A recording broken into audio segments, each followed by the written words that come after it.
Hello, English learners, and welcome back to English Lesson Lab. My name is Lena, and I'm so excited to be here with you today. How are you all doing? I hope you're ready for another amazing lesson because today we're diving into something super practical, describing people in English. You know what? This is probably one of the most useful skills you can have. I mean, think about it. Every single day you meet new people, you talk about your friends, your family, your coworkers, and sometimes you need to describe what they look like or what kind of person they are.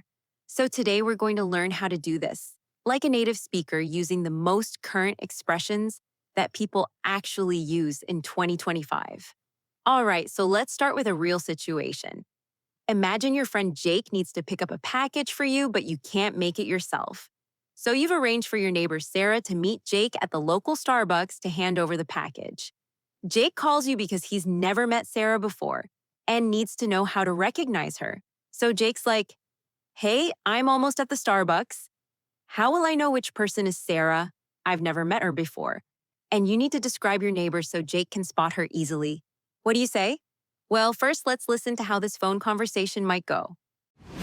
Okay, Jake, so Sarah's got shoulder-length blonde hair, and she'll probably be wearing this sage green oversized sweater. That's like her signature look. She's pretty tall, maybe 5'7", and she's got these trendy glasses with thick black frames. Oh, and she has a septum piercing, so that should help you spot her. She said she'll be sitting near the counter checking her phone. Got it. And what's she like? Just so I know what to expect when I approach her. Oh, Sarah's amazing. She's such a vibe. Super laid back and friendly, so don't worry about approaching her. She's also really driven with her work stuff, but in person, she's just really chill. You'll have no problem recognizing her energy. Perfect, thanks. I'll text you once I get the package. Okay, so did you catch some of those descriptions? Don't worry if you didn't get everything, because we're going to break it all down step by step. That's what we're here for. All right, let's start with our first language takeaway section. Our first expression today is she's got or he's got. This is such a natural way to describe what someone has or what they look like. Instead of saying she has blonde hair, we say she's got blonde hair. It just sounds way more conversational and natural. Let's listen to some examples. Example 1, my brother's got the most amazing curly hair. Example 2, she's got these gorgeous hazel eyes that change color in different light. Example 3, he's got a really distinctive tattoo sleeve on his left arm. So basically, got here means has, but it's much more casual and that's how people really talk. Now, our second language takeaway is such a vibe. Oh my gosh, this is probably one of the most popular expressions right now in 2025. When we say someone is such a vibe, we mean they have a really good energy or they're just pleasant to be around. Here are some examples. Example 1, I love hanging out with Emma. She's such a vibe. Example 2, this new guy at work is such a vibe. He makes everyone laugh. Example 3, my yoga instructor is such a vibe. She always knows exactly what to say. So, such a vibe basically means someone has great energy and you enjoy being around them. Our third expression is really driven. When we say someone is driven, we mean they're motivated. They're focused on their goals. They work hard to achieve what they want. Let's hear some examples. Example 1, Sarah's so driven, she's been working on her startup for 2 years and never gives up. Example 2, I admire how driven he is about learning languages. Example 3, she's really driven when it comes to fitness. She's at the gym every morning at 6 a.m. Perfect. So driven describes someone who's motivated and hardworking. Now it's time for putting it together.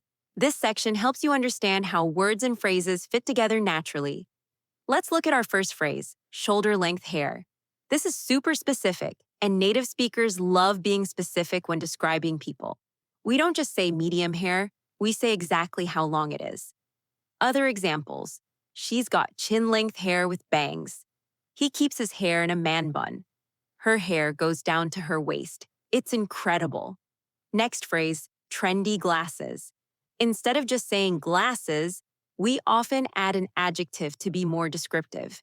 In 2025, we might say, those chunky frames are so trendy right now. He's got those vintage style glasses. She wears these super minimalist glasses. And here's a really current one, septum piercing. Body modifications are super common now, and we describe them naturally. You might hear, she's got a nose ring, he's got gauges in his ears, they just got a new tattoo on their forearm. The key here is to be specific but casual about it. All right, time for Fluency Builder. This is where we take common phrases and show you how to sound more natural and fluent. Instead of saying he is tall, native speakers often say, he's pretty tall, or he's like really tall. We add these little words, pretty like really, to make our speech sound more conversational. Listen to these. She's like really petite. He's pretty muscular. They're kind of average height. Another fluency tip, we love using kind of and sort of when we're not 100% sure or when we want to sound less direct. She's kind of shy at first. He's sort of a perfectionist. They're kind of the life of the party. And here's a super current way to describe someone's style. She's got that blank aesthetic. For example, she's got that minimalist aesthetic. He's got that vintage aesthetic. They've got that cottagecore aesthetic. This is how young people really talk in 2025. Okay, let's dive deeper into describing how people look. But first, I want to say something important. In 2025, we're much more aware of being respectful and inclusive when we describe people. We focus on neutral, positive descriptions, and we avoid making judgments. For height, instead of just tall or short, we say, she's on the taller side. He's pretty short. They're average height. She's got a petite frame. For body types, we keep it neutral. He's got a stocky build. She's really athletic. They've got a slim frame. He's got broad shoulders. For hair, we're super specific. Wavy hair with highlights. A buzz cut with a fade. Locks that she wears in a top knot. Salt and pepper beard. She's got that messy bun look going on. For facial features, high cheekbones, a really warm smile, expressive eyebrows, dimples when he laughs. She's got these striking eyes. And for style, always dressed to the nines, meaning very well dressed. Has that effortless chic thing going on. Rocks the casual streetwear look. Always wearing statement jewelry. Never seen without their signature baseball cap. Now let's talk about describing personality.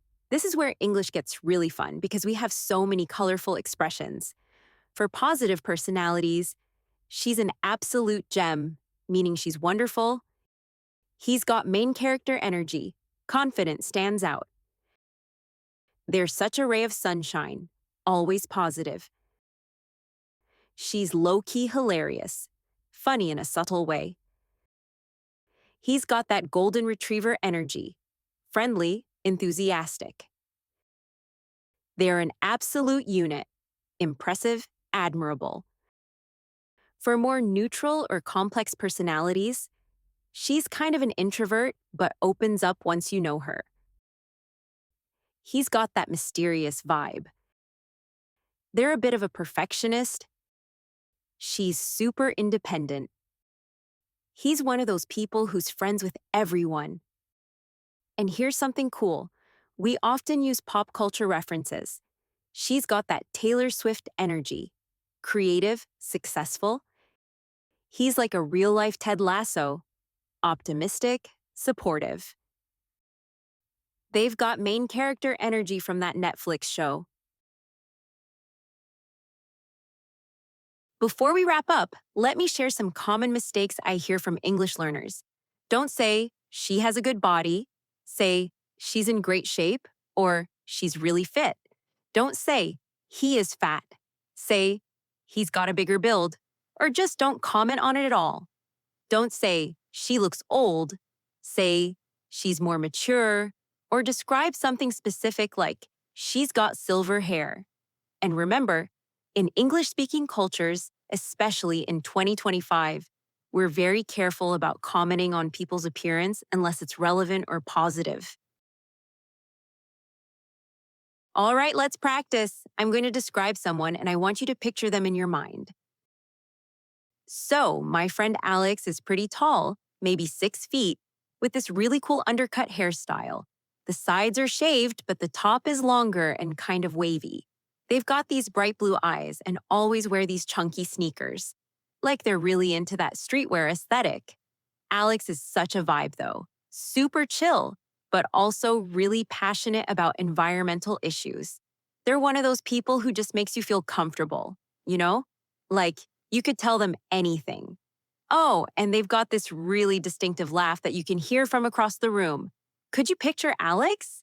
That's exactly how native speakers describe people. We mix physical description with personality, and we make it conversational. So, when might you use these descriptions? All the time. Here are some situations. Describing someone to help a friend find them. Look for the girl with the red hair and a denim jacket. Talking about a new coworker. The new guy is really friendly and has this great sense of humor. Setting up friends. I think you'd really like Emma. She's got your same energy. Describing someone you met. I met this woman at yoga class who was just such an inspiration. The key is to be natural, specific, and respectful. Okay, everyone, I think that's a wrap for today. We covered so much ground, from physical descriptions using modern vocabulary to personality traits with current slang. Remember, the goal isn't to memorize every single phrase I mentioned, but to start noticing how native speakers really talk about people. My homework for you this week: practice describing 3 people in your life using the expressions we learned today. Maybe describe a family member, a friend, and someone you work or study with. Use that conversational tone, throw in some she's got and he's pretty, and don't forget those modern expressions like such a vibe and main character energy. And here's a pro tip: start paying attention to how people describe others in movies, TV shows, or on social media. You'll start noticing these patterns everywhere. Before we go, let me remind you that describing people respectfully is super important. Focus on positive traits, be specific but kind, and remember that everyone is unique and valuable. Thanks for joining me today on English Lesson Lab podcast. I hope this episode helps you feel more confident describing the amazing people in your life. Keep practicing, keep learning, and remember, you've got this. I believe in every single one of you. Until next time, this is Lena saying goodbye, and keep being awesome, English learners.